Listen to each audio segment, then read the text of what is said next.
Hey comrades, what's up? We continue our journey with Nikke, Goddess of Victory. So the last chapter we met up with Alice and Ludmilla. So we're gonna do their bond stories, and then we're gonna do the next event, which is the Outsiders. So starting with Alice, Alice serves the Snow Queen, and she's fighting the minions of the evil Queen of Hearts. One day she finds a book about the Ark, and she thinks this is her Elysium. If you remember, from chapter 5, Elysium's kind of like what she always wants. It's when she was a sick little kid and everything, is what she kind of became obsessed with. So,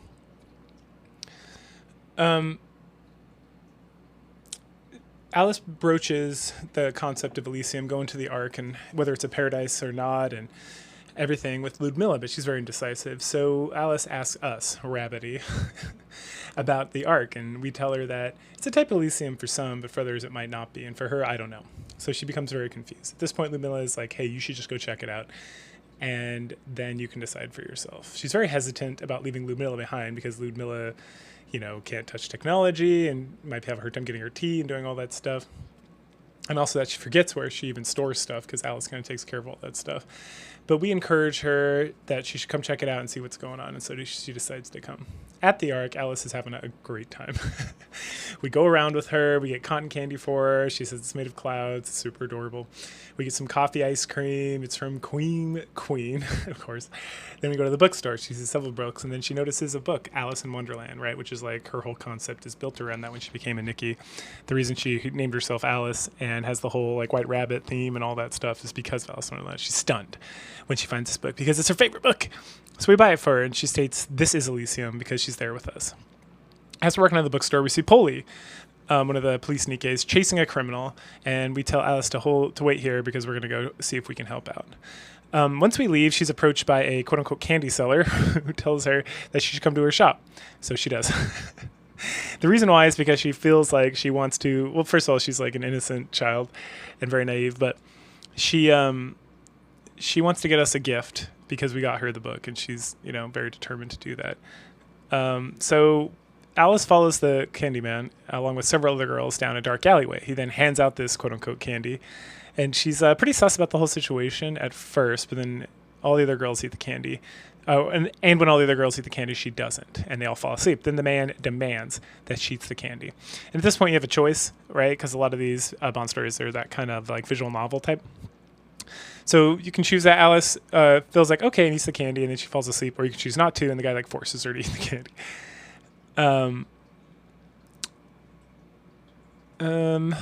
Oh yeah, and there's if you choose, essentially the choice comes up that like she got a free cookie earlier, and she ate it, right? And then the commander, we tell her like, oh, when someone offers you something, it's very courteous to show gratitude and to take it. And so she's like, oh, okay. So so it's our bad. So she eats the candy, and then it tastes really bitter, and then she falls asleep. And then she's thinking that maybe the Ark is not Elysium after all. She falls asleep. At this point, she has a memory, and she wakes up in a hospital as a young girl. This is like a past memory, and the doctors are telling her that she's going to be reborn into a happy place. And they also mention that she is very ordinary, and that they are super confused about her just general mundaneness, which seems like a mistranslation. But anyway, right before this surgery that's going to help her be reborn, they ask her, what does she want to be? And as she looks over at her books, she decides she wants to be Alice. As I mentioned before, Alice in Wonderland is her favorite book and inspired her. At this point, she wakes up. As she wakes up, the ACPU, the Nikkes who run the police force, are arresting all the criminals and rescuing all the girls. We show up and we find Alice. Her leg is broken, but other than that, she's untouched, which is, thank goodness, it's not that dark. We contact Mustang for help, and Miranda and Polly leave. And then as we're sitting there with her, waiting for her to get repaired through Tetra, we ask if she had a good dream, and she says she doesn't really remember, but that she has found her Elysium, and it's not the Ark. It's anywhere that she can be with us, the commander. Oh. So we hug it out. Later on at the hospital, she's being chided by Mustang. She needs to be more careful and no more visits with us because we got her into trouble, which is fair.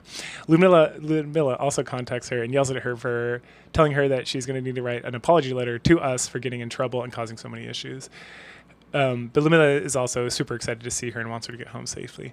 This, of course, makes Alice super happy that people care for her and all this stuff. And we end up hanging out with her as the night falls.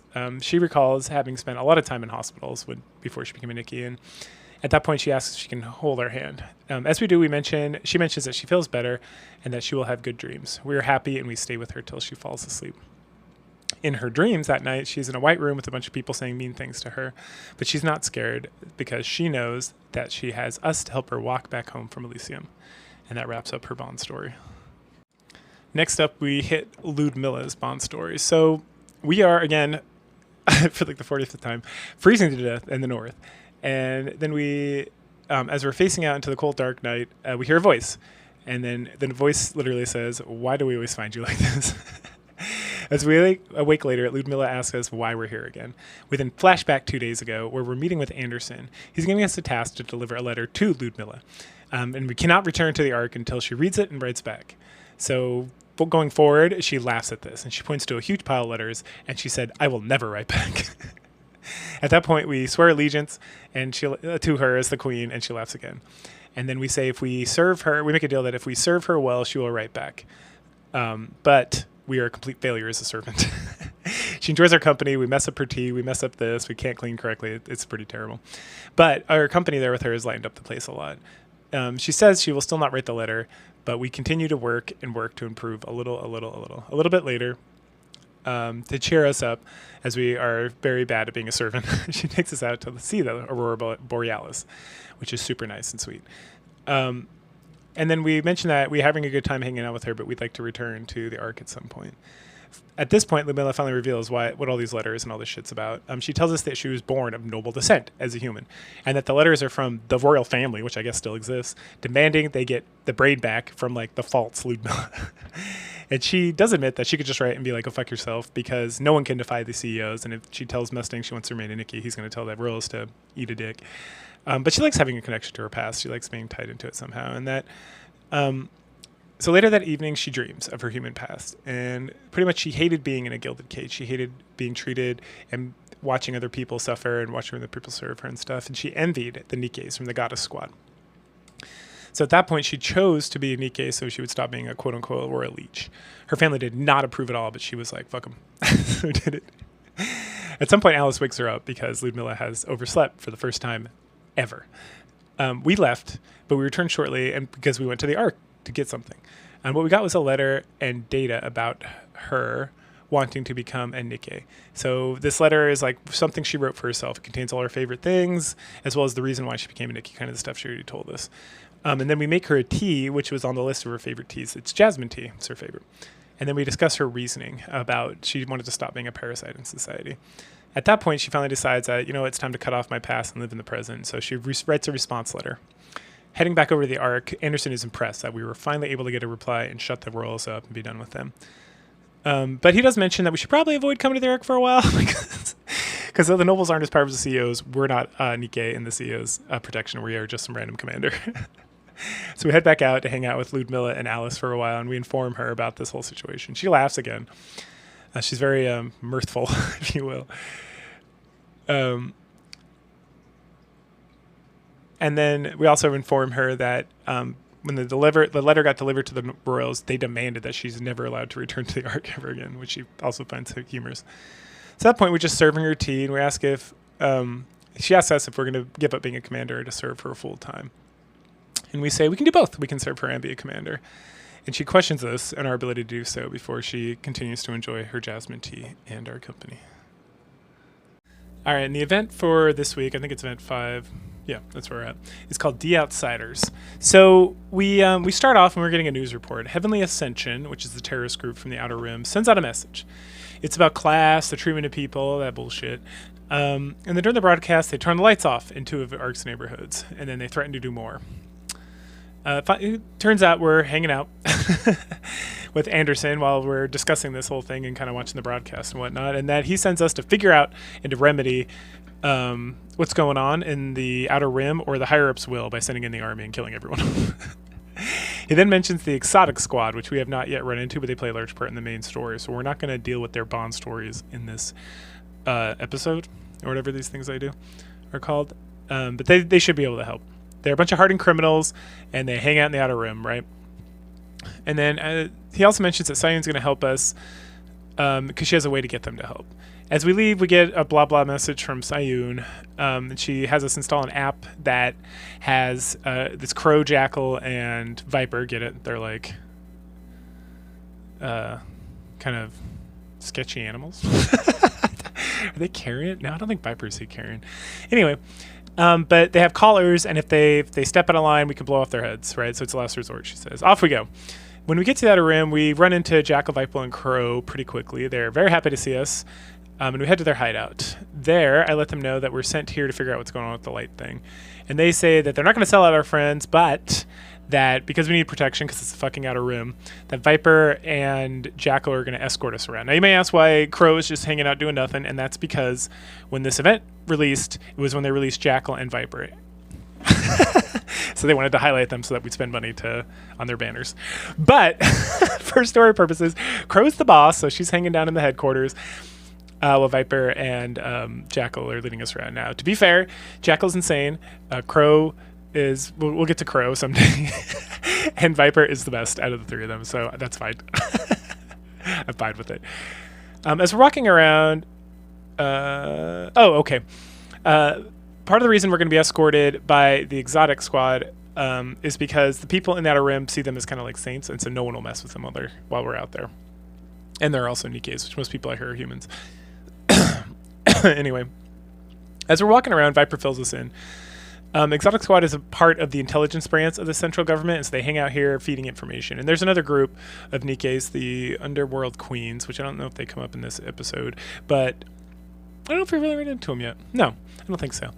They'll come up later in the main story as well. But they also kind of operate out here in the outer rim.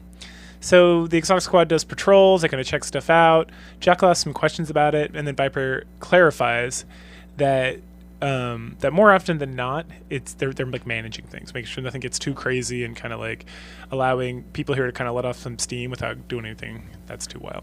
At that point, we see a big boy. He's a big guy. He starts harassing a young man near us, and Jackal wants to go check it out. So we go over there. Viper, threatens and cajoles the big guy to leave the young guy alone, and so he scurries off. And then at this point, she mentions the Underworld Queens. We don't get too much more information at that point. And at that point, the guy, the big boy, swears allegiance to Exotic over the Underworld Queens and like scurries off.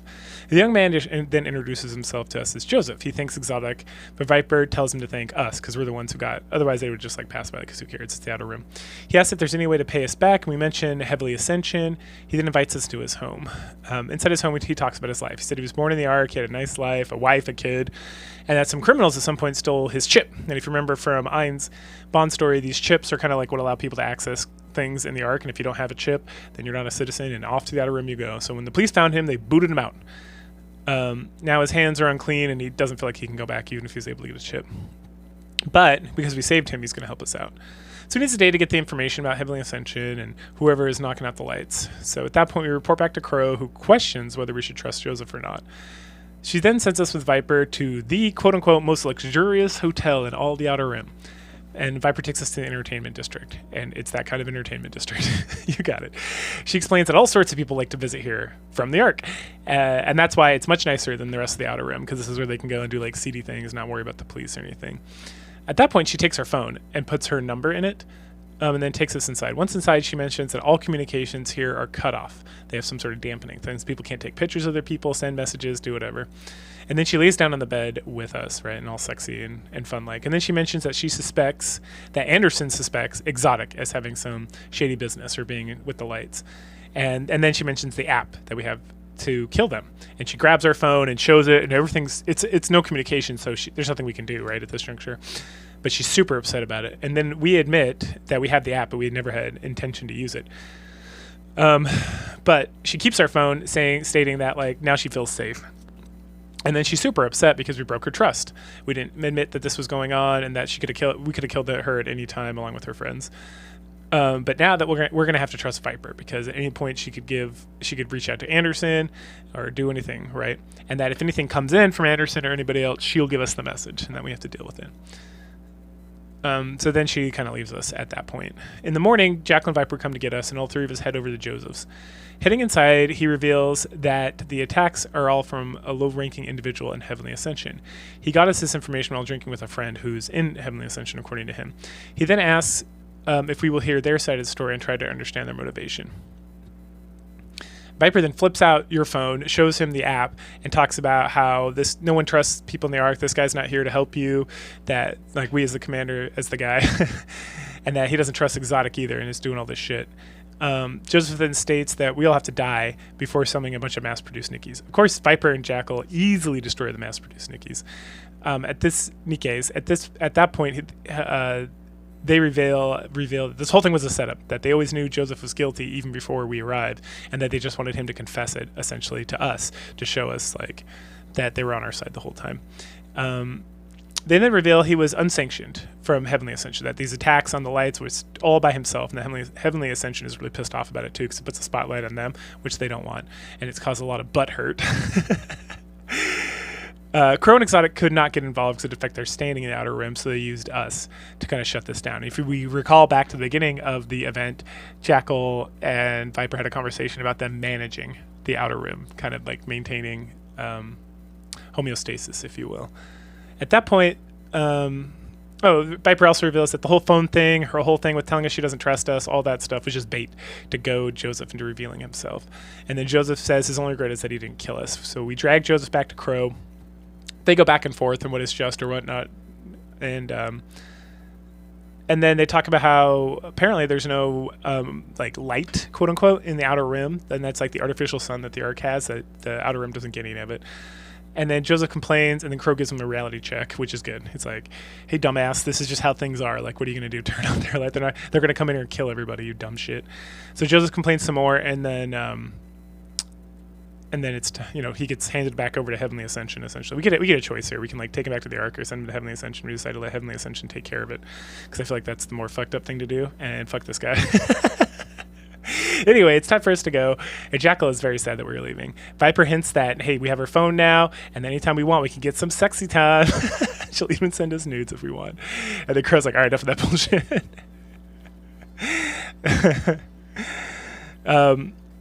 And that kind of wraps up the main part of the story. Back with Anderson, the news report talks about how the lights are back on, the things were taken care of, that there's no more issues, and that everything's peachy keen, and they have like the government, the government cover up the whole operation.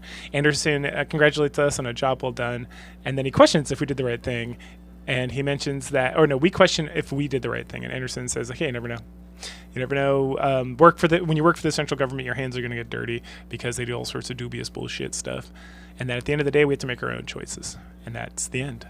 So go ahead, like, share, subscribe, comment, and I will catch you guys next week for chapter 6 of the main story, Pilgrim. All right, adios.